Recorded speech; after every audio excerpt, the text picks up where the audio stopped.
Hi hello అందరికీ good morning. ఈరోజు అయితే నేను నా morning routine with my baby అయితే చూపిస్తాను. ఇక్కడైతే ఇల్లు ఉడుచుకుంటున్నాను, క్లీన్ చేసుకుంటున్నాను అనమాట.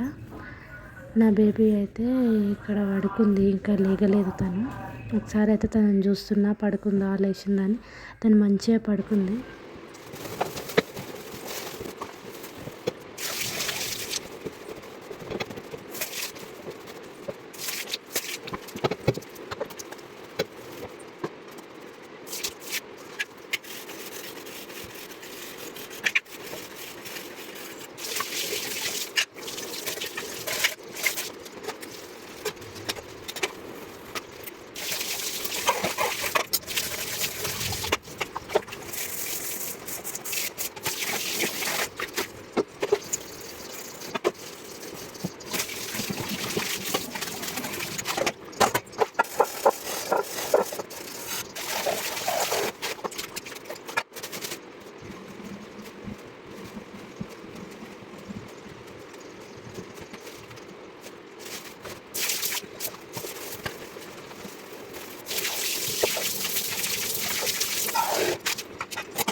కిచెన్ క్లీనింగ్ తర్వాత అయితే ఒకసారి నా బేబీ దగ్గరకు వచ్చిన చూద్దామని, కానీ తను లేచి ఆడుకుంటుంది మంచిగా.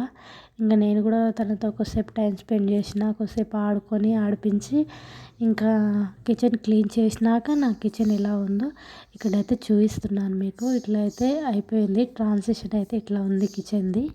తర్వాతకి ఇంకా మనకు మార్నింగ్ అయినా ఈవినింగ్ అయినా టీ ఉండాల్సిందే కదా. ఫస్ట్ అయితే ఇక్కడ నేను పాలు బాయిల్ చేసుకున్న తర్వాతకి ఇంకా టీ పెట్టుకుంటున్నాను అనమాట. టీ పెట్టుకొని మంచిగా ఒక ఇలాచి, చాయ్ పత్తా, చక్కెర అన్నీ ఒకటిసారి వేస్తాను నేను. వేసి ఇంకా టీ ప్రిపేర్ అయితే చేసుకున్నాను. టీ ప్రిపేర్ చేసుకొని తాగినాక ఇంకా బ్రేక్ఫాస్ట్ ఏం చేయాలని ఆలోచించి లాస్ట్కి టమాటా రైస్ అయితే ప్రిపేర్ చేసుకుందామని డిసైడ్ అయితే అయ్యాను. ఇక్కడైతే నేను ఒక 3 టమాటాలు అయితే తీసుకున్నాను. 3 టమాటాలు తీసుకొని కట్ చేసుకుంటున్నాను. కట్ చేసుకున్న తర్వాతకి ఇక్కడ ఇవి మిక్సీ పట్టుకోవడానికి, ప్యూరీ చేయడానికి కాబట్టి ఇంకా నేను ఎట్లా పడితే అట్లా టమాటాలు అయితే కట్ చేసుకుంటున్నాను. చూడండి, టమాటాలు అయితే కట్ చేసుకున్నా అయిపోయింది. నేనైతే ఎప్పుడు టమాటా రైస్ అయితే ఇలాగే ప్రిపేర్ చేసుకుంటున్నాను, ఏ హడావిడి లేకుండా. క్విక్ రెసిపీ అనమాట. ఇంట్లో ఏం లేనప్పుడు కూడా లంచ్ బాక్స్ రెసిపీ అని కూడా చెప్పుకోవచ్చు. ఇంకా టమాటాలు అయితే ఇక్కడ కట్ చేసుకొని మిక్సీ జార్లోకి అయితే తీసుకుంటున్నాను. మిక్సీ జార్లోకి టమాటాలు తీసుకున్న తర్వాతకి కొంచెం ఉంటే కొత్తిమీర కూడా యాడ్ చేసుకోండి, కొంచెం కొత్తిమీర.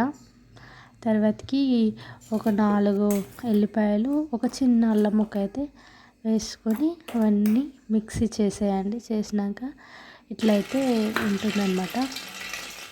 మిక్సీ చేసినాక తర్వాత ఇంకా ప్యాన్ పెట్టుకొని అందులో ఆయిల్ వేసుకున్న తర్వాత కరివేపాకు తర్వాత మనం ఏదైతే ప్యూరీ చేసుకున్నామో ఆ ప్యూరీ కూడా యాడ్ చేసుకోవాలి.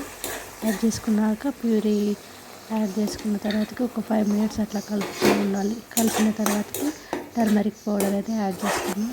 టర్మరిక్ పౌడర్ యాడ్ చేసుకుని కలిపిన తర్వాతకి ఇక్కడ ఇంకా రెడ్ చిల్లీ కారం పొడి అయితే మనకు తగినంత యాడ్ చేసుకోవాలి. కారం పొడి తగినంత సాల్ట్ అయితే యాడ్ చేసుకొని ఆయిల్ అయితే పైకి తేలే వరకు ఉంచాలి, సిమ్లోనే ఉంచాలి. బాగా కలుపుకొని సిమ్లోనే ఆయిల్ పైకి తేలి మంచిగా ఫ్రై అవుతుంది అనమాట. అది ప్యూరీ అట్లా అయ్యే వరకు ఉంచుకోవాలి, సిమ్లోనే పెట్టుకొని ఉంచుకోవాలి. ఇంకా అది మంచిగా ఆయిల్ పైకి అయ్యి ఆ ప్యూరీ అనేది మంచిగా ఇట్లా వీడియోలో చూపిస్తున్న విధంగా అయిన తర్వాత మనం ఏదైతే బాయిల్ చేసి అన్నం వండుకున్నాం కదా, ఆ అన్నం అయితే ఇందులో యాడ్ చేసుకోవాలి. యాడ్ చేసుకొని మంచిగా మిక్స్ చేసి ఒక 5 మినిట్స్ కలుపుతూ ఉండాలి హై ఫ్లేమ్లో. కలిపిన తర్వాతకి ఇంకా లాస్ట్లో కొత్తిమీర యాడ్ చేసుకొని ఒక 5 మినిట్స్ సిమ్లో ఉంచి కలుపుకొని సర్వ్ చేసుకొని తింటే మన క్విక్ రెసిపీ టమాటా రైస్ అయితే రెడీగా అవుతుంది. కానీ ఇది మాత్రం చాలా టేస్టీ ఉంటుంది గాయస్. ఒకసారి అయితే ట్రై చేయండి. ట్రై చేసి నాకు కామెంట్ అయితే చేయండి. నా వీడియో నచ్చితే లైక్ చేయండి, షేర్ చేయండి, సబ్స్క్రైబ్ చేయండి. ప్లీజ్ సపోర్ట్ చేయొచ్చు కదా. బాయ్.